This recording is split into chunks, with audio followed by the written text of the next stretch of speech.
کچھ مسلکوں میں دیکھا جاتا ہے کہ ان کی عورتوں کو یہ تعلیم دی جاتی ہے کہ ان کی نماز مردوں کی طرح نہیں ہے اور ان کو سمٹ کر سجدے میں یا تحیات میں بیٹھنا ہے۔ اس میں دلیل حیا کو دی جاتی ہے، پر یہ لوگ یہ حدیث کو بھول جاتے ہیں کہ نبی صلی اللہ علیہ وسلم نے سجدے میں کتوں کی طرح ہاتھ بچھانے کو منع فرمایا ہے۔ سارے احکام مرد و عورت دونوں کے لیے برابر ہے۔ نبی صلی اللہ علیہ وسلم نے فرمایا، تم اس طرح نماز پڑھو جس طرح تم مجھے نماز ادا کرتے ہوئے دیکھتے ہو۔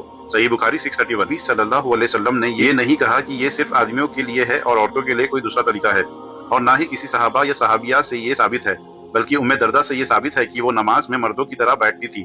جب حنفیوں سے دلیل مانگا جائے تو کہتے ہیں کہ یہ اجماع امت ہے۔ حدیث کی موجودگی میں حدیث کے خلاف اجماع کیسے ہو سکتا ہے؟ اور یہ کیا اجماع امت نبی صلی اللہ علیہ وسلم کی حدیث کو بدل سکتا ہے؟ یہ فرق کر کے ان لوگوں نے عورتوں کو سنتوں سے دور کر دیا ہے۔ آؤ عورتوں اور مردوں کے نماز کا صحیح طریقہ پتہ کریں۔ نماز شروع کرتے وقت ہاتھوں کو کندھے تک یا کان تک اٹھائے، پھر دایاں ہاتھ بائیں ہاتھ پر رکھ کر سینے پر باندھ لے، پھر دعا پڑھے، اس کے بعد سورہ فاتحہ پڑھے، اور سورہ فاتحہ اگر امام کے پیچھے پڑھ رہے ہیں تو اس کو دھیرے سے پڑھے، اور سورہ فاتحہ کے بعد آمین کہے۔ قرات کے بعد اللہ اکبر کہہ کر رکوع میں جائیں، اور رکوع میں پیٹھ بالکل سیدھے رکھے اور دونوں ہاتھوں کی ہتھیلیاں دونوں گھٹنوں پر رکھے۔ رکوع سے سر اٹھاتے ہوئے رفع الیدین کرتے ہوئے سیدھے کھڑے ہو جائے۔ رکوع سے اٹھتے وقت یہ پڑھے، سمیع اللہ لمن حمدہ، اور اگر امام کے پیچھے ہیں تو ربنا ولک الحمد پڑھے۔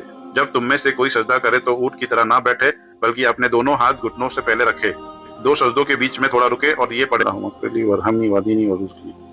دوسری رکعت میں اتحیات پر انگلی کو اشارہ کرے، دوسری رکعت میں اس طرح بیٹھے اور چوتھی رکعت میں اس طرح۔